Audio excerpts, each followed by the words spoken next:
할렐루야.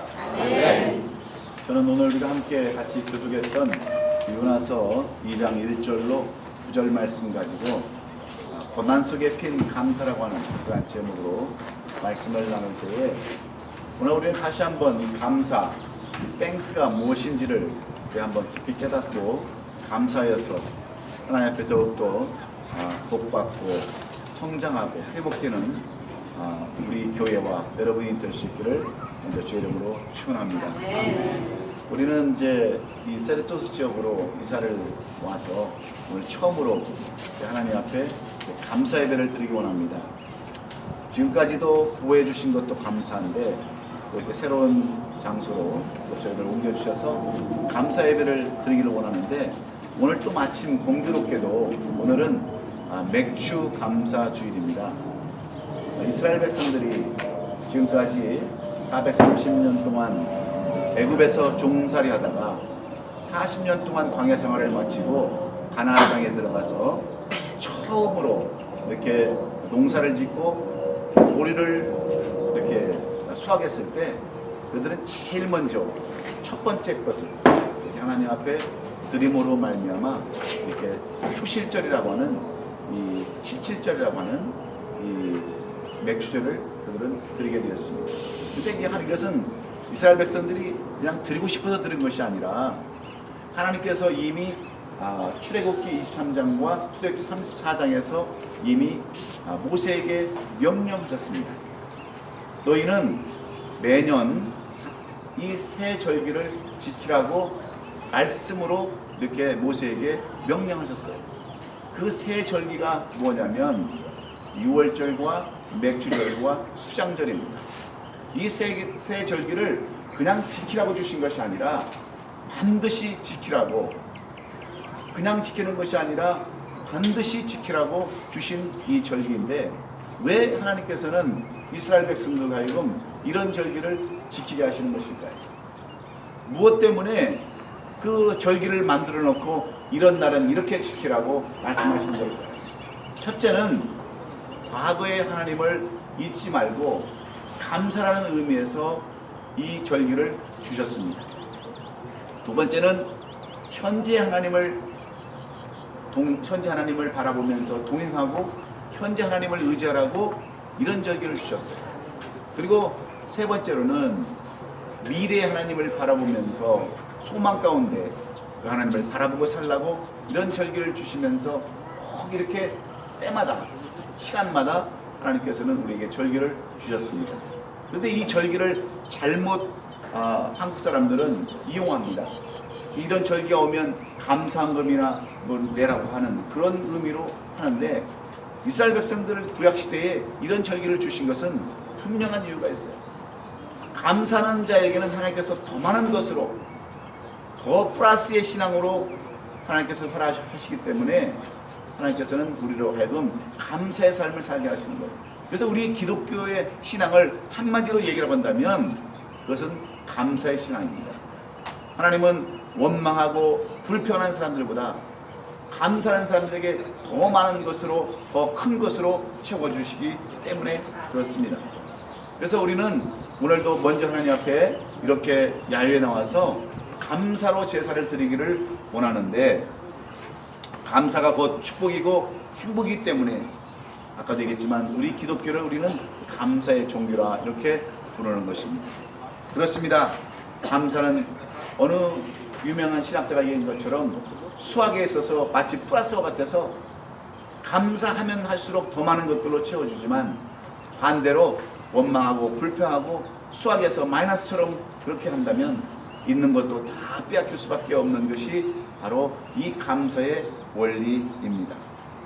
우리가 잘 아는 그 사람 가운데서 라이언 화이트라고 하는 그 젊은 아이가 있었어요.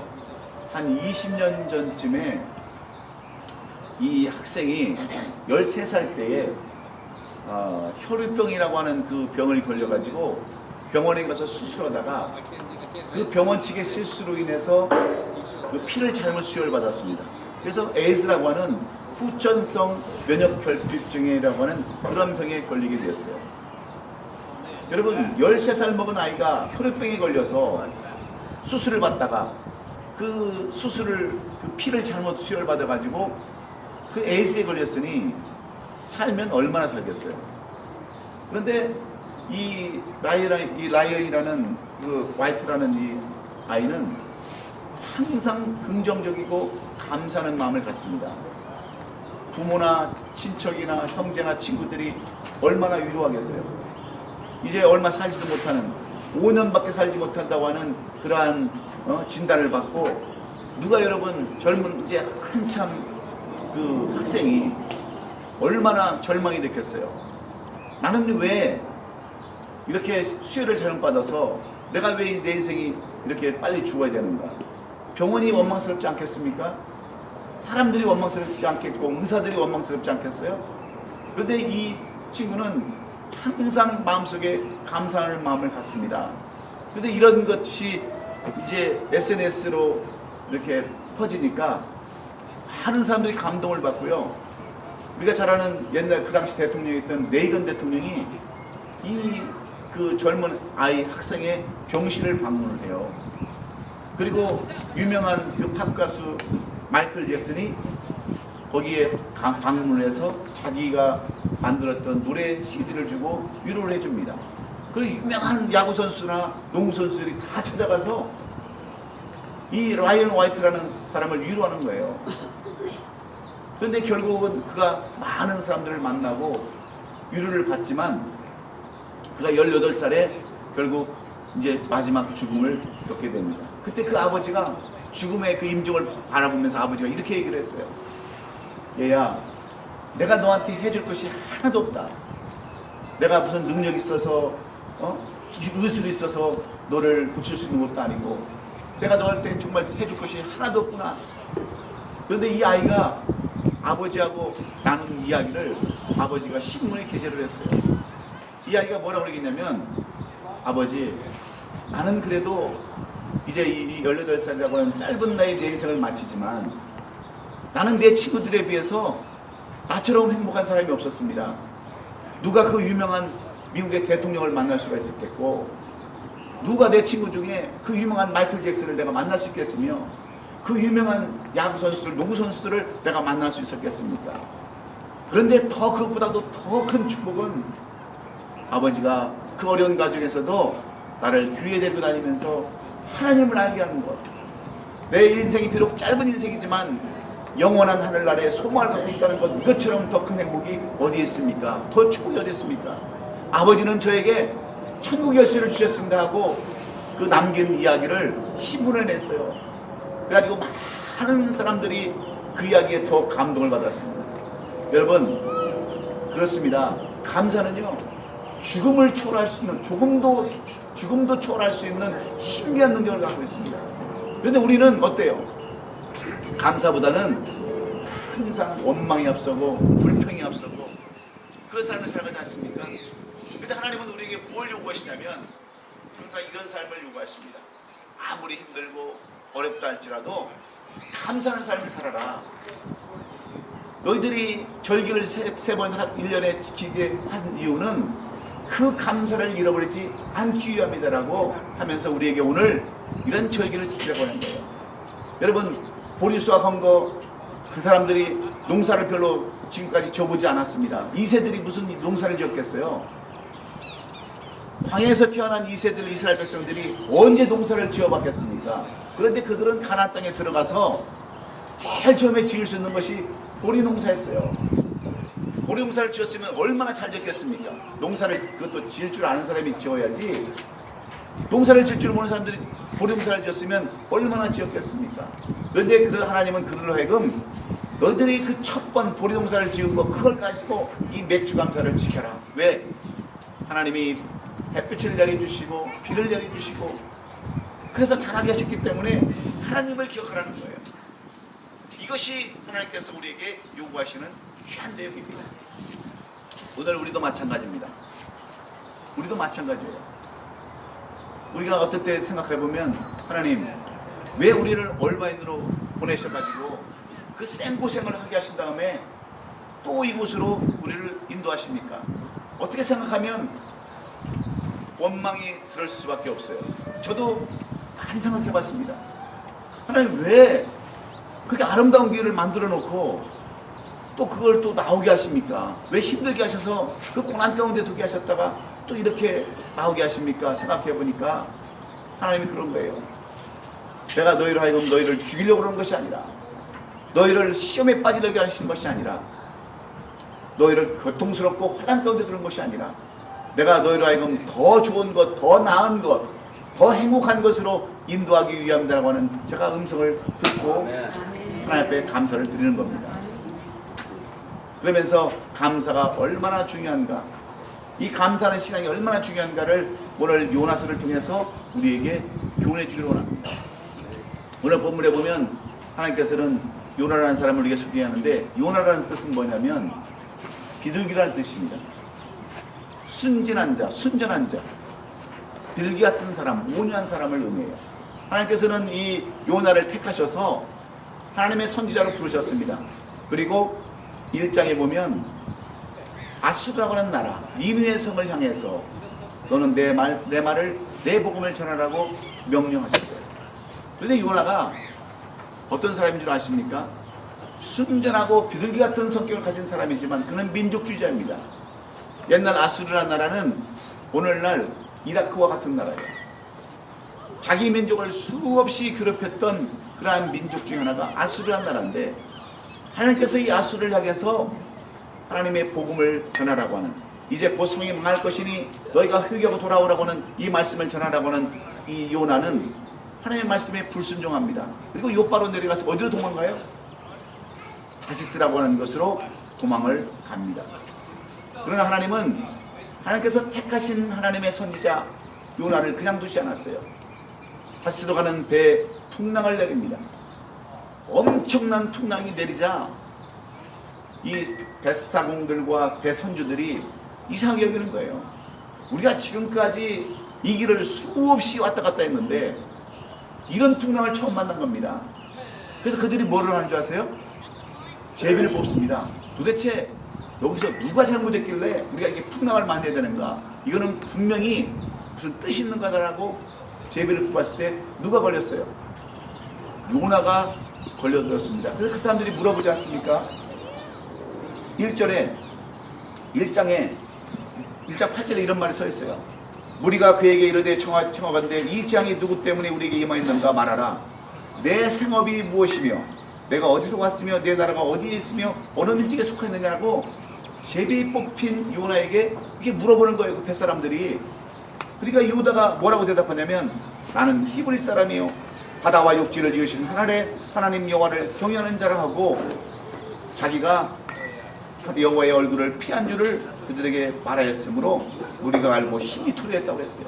그래서 결국은 이 요나 때문에 이 풍랑을 마고 다 죽게 생겼으니까 결국 요나가 뭐라고 얘기합니까?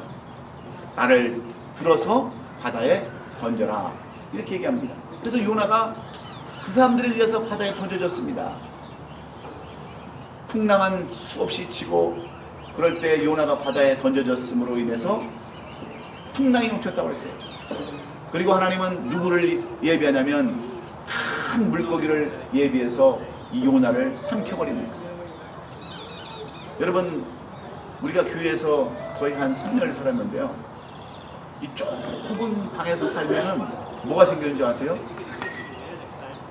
네? 조그마한 폐쇄공포증이 생겨요. 폐쇄공포증. 근데 여러분, 고기 뱃속에 한번 들어가 보셨어요? 고기 뱃속에? 큰 고래 뱃속에 한번 들어가 보셨느냐고요? 지금 이 요나는 고래 뱃속에 갇혔습니다. 언제? 3일?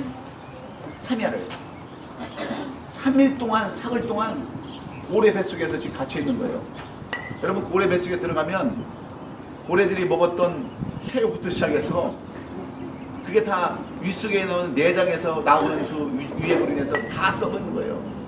근데 지금 이 요나가 그 속에 들어가 있는 겁니다. 여러분들은 폐쇄공포증이라는 것을 안 걸려봐서 모를 거예요. 그리고 어느 감옥이나 그런 어떤 그 창고에 여러분들이 갇혀있지 않아서 모를 거예요. 근데 지금 요나는 하나님의 그런 뜻을 인해서 물고기 뱃속에 갇혀 있습니다. 냄새나고 더럽고 겨우 숨 마시고 답답한 그런 가정 속에 있을 때 여러분 요나는 얼마나 절망 가운데 있었겠습니까? 이제는 죽음밖에 남은 게 없는 거예요. 그런데도 불구하고 오늘 이 요나서를 기록한 가장 중요한 이유가 있습니다. 요나가 왜 다시 그 물고기 뱃속에서 나와서 하나님의 앞에 쓰임을 받을 수 있었는가? 요나가 어찌 다시 하나님 앞에 쓰임 받아서 이스라엘 구약의 선지자로 이렇게 아름다운 이름을 남길 수 있었는가를 오늘 이 감사절을 통해서 맥주주를 통해서 우리에게 교훈해 주는 내용이 있습니다. 감사가 무엇인가? 감사는 어떤 것인가? 요나를 통해서 우리에게 주시는 이 감사를 오늘도 우리 배워서 이럴 때 우리가 감사함으로 말미암아 하나님은 더 많은 것으로 우리를 축복해 줄 줄로 믿습니다. 그러면 요나는 어떻게 감사를 했습니까? 왜 하나님이 그를 물고기 뱃속에서 토해내게 하시고 니느웨 성 그 12만 명이나 되는 그 수많은 사람들에게 하나님의 복음을 증거하게 해서 그들이 구원받고 임금부터 짐승의 일까지 다 회개하고 금식하고 그래서 하나님으로부터 멸망받지 않는 그러한 나라가 되었는가? 그래서 이 요나를 쓰임받게 하셨는가? 첫째는 요나는 고난 중에도 하나님을 찾았다는 거예요. 여기에 이 요나에 대한 요나가 하나님부터 쓰임받은 귀한 비결이 있습니다. 우리는 보통 어때요? 고난당하면, 어려움 당하면, 힘들면 교회를 떠납니다. 하나님을 떠나요. 이게 요나와 우리의 큰 차이입니다. 대부분 여러분 교회 지금 많은 사람들이 교회를 안 나가요. 그래서 가서 물어보면요. 왜 교회를 안 나가세요? 물어보면 왜? 저 시험 들었어요. 교회 장로 때문에, 목사님 때문에, 누구 때문에, 심지어는 밥 먹는 것 때문에, 음식하는 것 때문에 시험 들었다라고 교회를 안 나갑니다. 여러분 시험 들은 고난 가운데서도 하나님을 찾지 않고 그런 사람들은 영원히 그렇게 살 수밖에 없는 거예요. 그런데 요나가 우리가 다른 점은 뭐냐면 그러한 고난 가운데서도 요나는 하나님을 찾았다는 겁니다.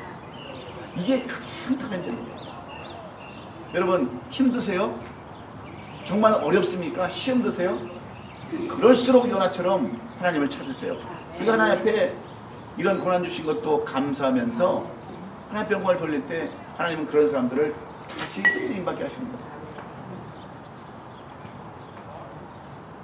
여기서 우리는 귀한 교훈을 얻어야 합니다. 내가 어렵고 힘들고 고난당할 때 요나처럼 찾으세요.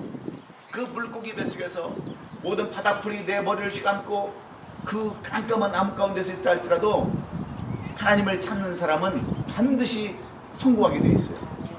하나님을 떠나지 않는 사람이 성공하게 되어 있어요. 요나가 바로 그 대표적인 증인입니다. 그런데 많은 사람들은 힘들고 어렵고 사업이 안 되면요 교회를 다 떠나요. 신앙도 버려버립니다. 그러면 그 사람은 영원히 쓰임받지 못하는 거예요. 그러나 오늘 요나처럼 다시 한번 하나님을 찾을 때 전심으로 거기에 보면 2절에 그렇게 되어 있지 않습니까? 주께서 깊은 바다 가운데 던지셨으므로 큰 물이 나를 둘렀고 주의 파도와 큰 물결이 다 뒤에 넘쳤다. 하지만 내가 받는 고통으로 말미암아 여호와께 불로 알이 없었더니 찾았다는 거예요. 하나님 앞에 기도했다는 거예요. 힘들면 힘들수록 여러분들이 하나님 앞에 부르짖고 간구한다면 반드시 회복의 역사가 있는 줄로 믿습니다. 우리 교회도 마찬가지예요.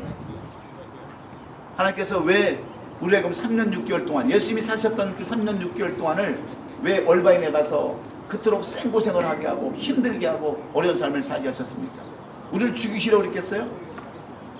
여러분 우리 교회를 죽이시려고 하고 망하게 하겠으면 이틀 전에 3일 전에 그 얼바인 그 존에인 에어포트에 경비기가 떨어졌어요. 우리 교회에서 디크대가 200-300m 한 400-500m 밖에 안 됩니다. 우리를 망하게 하셨으면 그 경비기가 우리 교회에 떨어졌을 거예요. 그래서 불나버렸습니다. 다 타버렸어요. 그게 아니라 우리를 망하게 하시라는 것이 아니라 그렇게 힘들고 어려운 가운데서도 하나님을 자꾸 부르짖을 때 하나님은 그것을 회복시켜 주시기 위해서 요나를 우리에게 오늘 소개시켜 주는 겁니다. 힘드세요? 어려우십니까? 전적으로 하나님만 의지하시고 요나처럼 하나님 찾는 우리 성도들 될 수 있기를 주의 이름으로 축원합니다. 반드시 하나님께서 우리 교회를 회복시켜 주실 거예요. 두 번째로 요나가 왜 그렇게 쓰임을 받을 수 있었느냐? 요나가 무엇이 그렇게 우리와 다른 점이 있느냐 하면 요나는 고난 중에도 믿음을 잃지 않았습니다. 오늘 본문에 보면 4절에 보면 이런 말씀이 기록되어 있어요. 4절에 보면 내가 말하기를 내 주의 목전에서 쫓겨났을지라도 주의 성전을 바라보겠나이다. 요나는 하나님 앞에 지금 쫓겨나서 폭풍을 만나고 풍랑을 만났어요. 우리도 그럴 때가 있습니다. 하나님으로부터 하나님이 하시는 일이 있어요. 가정을 힘들게 할 때가 있습니다. 여러분의 사업을 힘들게 할 때가 있어요. 여러분에게 질병을 줄 때도 있어요. 그런데 요나는 이러한 폭풍 가운데 있을지라도 하나님의 성전을 바라보겠다고 그랬어요. 이 무슨 말이냐? 오늘날로 얘기하면 우리가 교회를 바라보겠다는 거예요. 내가 교회를 떠나지 않겠다는 겁니다. 하나님의 성전을 바라보겠다고 하는 것은 내가 교회를 떠나지 않겠다고 하는 거예요. 며칠 전에 어떤 목사님이 저를 찾아왔어요. 얼바인에서 8년을 목회를 했다고 했는데 아직도 20명이래요. 8년을 했는데 그 목사님 여기서 몇 년 했어요? 그래서 우리는 3년 반 했습니다. 그랬더니 목사님 여기서 5년만 더 기다리시면요 부흥할 수 있어요. 그래서 아유 5년을 어떻게 기다려? 당신이나 5년 더 기다려서 200명을 만들든지 300명을 만들든지 하시라고. 그런데 너무너무 힘든 거예요. 그런데 왜 그만두냐 그랬더니 사람들이 뭐 조그마한 일 하나 가지고 싸우고 요만한 일 가지고 교회라는 것을 생각을 하지 않는다는 거예요. 교회를 그렇게 중요시 여기지 않는다는 거예요. 왜 그런 줄 아십니까? 교회가 너무 많아서 그래요. 여러분도 여기 교회에 올 때 수십 개 교회를 거쳐서 왔어요. 그러니까 여러분들이 얼마나 대단한 사람인가. 우리 전학계 집사님은 LA에서 여기까지 오려면 교회 500개, 600개, 700개를 거쳐서 왔을 거예요. 교회가 너무 많다 보니까 교회를 여러분 우습게 생각하는 거예요. 오늘 이 교회 안 가면 다른 교회 가면 되지? 이 교회 마음에 안 들면 저 교회 가면 되지? 교회를 우습게 생각하니까 그냥 싫으면 관두고. 그런데 이 요나는 어떻게 하느냐? 요나는 내가 그래도 나를 하나님께서 버렸어 할지라도 나는 절대로 교회를 떠나지 않겠습니다. 성전을 떠나지 않겠습니다라고 하는 이 요나의 고백이 오늘 우리에게 필요한 고백이에요. 여러분 큰 교회가 하루아침에 큰 줄 아십니까? 옛날에 우리가 여기 왔을 때는요 나무가 정말 우거져 가지고 거기다가 우리 권사님들 저 보물찾기 하면 나무 그 틈새다 끼워도 그걸 못 찾았어요. 근데 나무를 다 베어버려 가지고 새로 심었는데 여러분 저 큰 나무가 그렇게 크기까지는 수많은 폭풍과 바람을 견디고 그렇게 큰 거예요. 그리고 교회가 성장할 때는요 반드시 20년이라는 세월이 지나가야 됩니다. 여러분 큰 교회 보세요. 여기 사랑의 교회, 은혜 교회 다 큰 교회들 전부 다 20년이 지난 후에 다 성장했어요. 왜 그런 줄 아십니까? 뿌리가 내려야 되기 때문에요. 뿌리가. 근데 우리 교회는 지금 몇 년 됐어요? 이리저리 옮겨다니면서 18년 됐어요. 앞으로 2년 지나면 우리 교회도 큰 나무처럼 되는 줄로 믿습니다. 우리가 그래서 소망을 갖고 인내를 가지고 살아야 되는데 그런 마음이 없어요. 그런 마음이. 오늘은 내일 이쪽, 내일은 저쪽 이렇게 생각하니까 뿌리를 내리지 못하니까 성장을 하지 못하는 거예요. 이제 우리는 18년 된 거목을 지금 여기다 세르투스 지오로 옮겨주는 중입니다. 조그만 나무는 오랫동안 견뎌야 되지만 이미 큰 나무를 심는 이유는 그 나무를 심으면요 뿌리를 금방 내릴 수 있기 때문에 그렇습니다. 그래서 이 성전을 바라보겠다고 하는 그러한 마음, 그런 마음이 주어질 때 하나님은 그런 사람을 쓰시고 요나 바로 비둘기 같은 성품으로 순전한 성품으로 이렇게 사용되는 줄로 믿습니다. 하나님은 왜 다시 쓰러 보낸 줄 아세요? 따라하십시다. 다시 쓰시려고. 그래서 다시 쓰러 보내는 거예요. 왜 우리를 얼바인으로 보낸 줄 아세요? 다시 얼빠진 사람들과 놀지 말고 다시 세르토스로 세게 놀으라고 세르토스로 보내줄 줄 믿어요. 그래서 여러분들이 성전을 바라보면서 교회를 바라보면서 하나님이 우리에게 기회를, 아름다운 기회를 더 주실 때까지 인내하고 아름다운 삶을 사시기를 주 이름으로 축원합니다. 마지막으로 왜 요나가 하나님 앞에 쓰임을 받고 하나님은 그를 오래 뱃속에서 토해내게 하셔서 그 니느웨 성에 가서 하루 종일 3일을 돌아도 그 큰 도성을 하루 만에 다 놀게 합니다. 그리고 복음을 전파하게 해요. 그리고 그들을 회개하게 합니다. 그리고 쓰임받게 해요. 그런데 왜 이렇게 요나를 쓰임받게 하냐면 고난 중에도 그는 하나님 앞에 감사하겠다고 하는 서운하는 마음, 나는 감사의 삶을 살겠습니다 하고 오늘 9절에 보면 이렇게 고백해요. 나는 감사하는 목소리로 주께 제사를 드리며 나의 서원을 주께 갚겠나이다. 내가 한번 하나님 앞에 서운했던, 약속했던 것들을 반드시 갚겠습니다라고 하는 이런 마음, 순전한 마음, 비둘기 같은 마음을 가졌기 때문에 하나님은 이런 요나를 쓰시는 거예요. 여러분, 요나는 바로 요나입니다. 여러분 자신이에요. 여러분들이 내가 하나님 이제는 우리가 무슨 교회라고요? 아름다운 부흥교회. 아름다운 부흥교회에 나를 보내주셨는데 내가 이 교회에서 하나님 앞에 감사하면서 내가 이 교회에 아름답게 쓰임받겠습니다 하고 서원하는 사람들을 통해서 하나님은 큰 일을 이루시겠다는 거예요. 요나는 민족주의자입니다. 자기 민족만 생각하는 사람이에요. 나는 아수르를 절대로 가서 안 하겠습니다 하지만 하나님은 끝까지 일을 하게 하심으로 말미암아 그런 사람들을 통해서 큰 일을 이루시는 거예요. 여러분들이 우리 교회에 대한 서원, 하나님 나를 끝까지 이 아름다운 부흥교회에 나를 초석으로 삼아주세요. 이 아름다운 교회에 아름다운 권속으로 삼아주세요. 내가 그러면 하나님 앞에 감사하면서 이것을 내가 지키겠습니다. 그럴 때 하나님께 나의 복을 주세요 하는 그런 소원이 있을 때 하나님 그런 사람들을 통해서 역사하신답니다. 그래서 오늘 우리가 이 맥주 감사주일과 야외 예배를 드릴 때 오늘 우리는 요나처럼 아무리 우리가 힘들고 고난 당한다 할지라도 하나님을 찾아야 합니다. 하나님을 바라보고 성전을 떠나지 말고 우리의 서원하는 마음이 있어야 돼요. 내가 하나님 앞에 이렇게 서원하겠습니다. 내가 마지막 힘을 다하고 정력을 다해서 내가 우리 아름다운 부흥교회를 위해서 내가 헌신하겠습니다라고 하는 이런 결단이 있을 때 우리는 돈으로 하나님 앞에 감사하는 것이 아니라 마음으로, 생각으로, 정성으로 감사함으로 말미암아 이 맥주절이 여러분에게는 아름다운 맥주절, 하나님이 기뻐 받으시는 맥주절 감사절이 될 줄로 믿습니다. 그래서 오늘 이 처음 드리는 이 세르토 지역에서 드리는 이 야외를 통해서 여러분들 요즘 요나처럼 다시 회복되는 그런 놀라운 역사들이 있기를 주의 이름으로 축원합니다. 기도하겠습니다. 하나님,